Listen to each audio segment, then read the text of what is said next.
Patience जो test है इस वक्त वो किसका है, किसका टेस्ट ले रहे हैं ये आपके ख्याल में? ऑपोजिशन? देखिए, जो भी बात हो रही थी और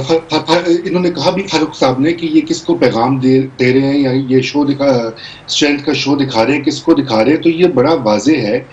कि मियां नवाज शरीफ जो हैं और उनकी पार्टी के बहुत सारे लीडर्स जो हैं वो काफ़ी महीनों से, हफ्तों से एक साजिश का जिक्र कर रहे थे और उसको अब कह देना चाहिए कि वो उनके ख्याल में इस्टेब्लिशमेंट जो है पाकिस्तान की, वो उनके खिलाफ एक साजिश कर रही थी और पैनामा के थ्रू उनको एक मौका मिल गया था। ये उनका मौक़िफ़ है, मैं इसे इत्तेफाक नहीं करता। तो ये ज़ाहिरी बात है, ये एक पैगाम है पाकिस्तान की जो इस्टेब्लिशमेंट है उसको वाज़े तौर पर वो ये दिखाना चाह रहे हैं कि वो अवाम के एक मकबूल लीडर हैं। और देखिए ये जो शो है, पावर शो, ये 5000 गाड़ियां हो या 10,000 हो, 20,000 हो, अभी देखिए ये बढ़ेगा। हकीकत ये है कि जीटी रोड जो है ये मियाँ साहब का गढ़ है पिछले 15-20 साल से, 1990 से, और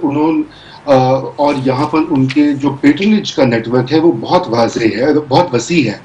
क्योंकि पीएमएलएन कभी भी कोई उस तरह की जमात न रही भुट्टो साहब की तरह कि जहाँ पे अवाम का ठाठे मारता समंदर एकदम निकल आए। ये सियासत तो इनको, मियाँ साहब को तो बनाया गया था 1990s में, फौज ने इनके ऊपर हाथ रखा हुआ था और इन्होंने नौकरियां दी, लोगों को भर्तियां की, और आहिस्ता आहिस्ता इसलिए इनकी बड़ी फॉर्मिडेबल जो है पोजीशन है इस पूरे सेंट्रल पंजाब में। और ये एक तो ये पैगाम है, दूसरा ये इलेक्शन की एक तरह से तैयारी भी है, क्योंकि पीएमएलएन जो है वो ये भी दिखाना चाहेगी कि वो अगले इलेक्शन में अपने नाअहल लीडर के बावजूद एक कम बैक कर सकती है। तो मेरे ख्याल से ये दो चीजें इस वक्त मौजूद है, मगर ये जो खदशात का इजहार किया गया है ये बिल्कुल खदशात सही हैं, क्योंकि अगर ये कॉन्फ्रंटेशन बढ़ती है और पार्टियों के दरमियान, क्योंकि ताहिर कादरी भी आ गए लाहौर में और वो भी लोगों को मोबिलाइज कर रहे हैं, या दीगर और लोगों के साथ ये होता है, तो फिर यकीनन एक अजीब व गरीब किस्म की सूरत हाल बन सकती है। लेकिन फाइनली मैं आपको ये कहता चलूं कि देखिए यहाँ पर जो ये धरने से कंपैरिजन है वो मेरे ख्याल से वैलिड नहीं है, क्योंकि धरने का जो मकसद था वो तो इस्लामाबाद जाना था और एक हुकूमत को वहां से निकालना था। वो नवाज शरीफ का इस्तीफा मांग रहे थे, पूरे 126 दिन जो वहां रहे, और वो तो एक गवर्नमेंट को फॉल करना था। यहाँ पे तो उनकी अपनी गवर्नमेंट है नवाज शरीफ की, तो वो मेरे ख्याल से गवर्नमेंट के खिलाफ तो नहीं जा रहे, वो तो अपना यूं समझिए कि पैगाम दे रहे हैं बुनियादी तौर पर। हाँ, वो पैगाम दे रहे हैं, वही मैं आपसे पूछना चाह रही थी कि बिकॉज आपने ये तज्जिया किया है, and before we go on the break, you think he is trying to test the patience of establishment जिन पर वो इल्जाम लगा रहे हैं मुस्तकिल? जी बिल्कुल, वो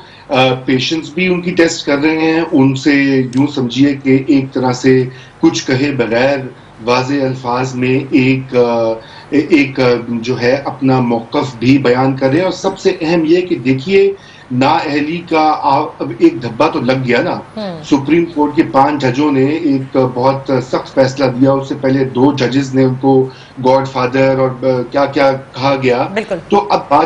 बात ये कि उनको अपने जो वोटर और जो उनकी अपनी बेस है उसको भी तो कुछ बताना है। सही, तो और इसीलिए वो अकामा पूरा प्रिंट आउट कर करके ना और बकायदा पोस्टर्स जो है वो बांटे जा रहे हैं कि दिस इज वाई आपका लीडर जो है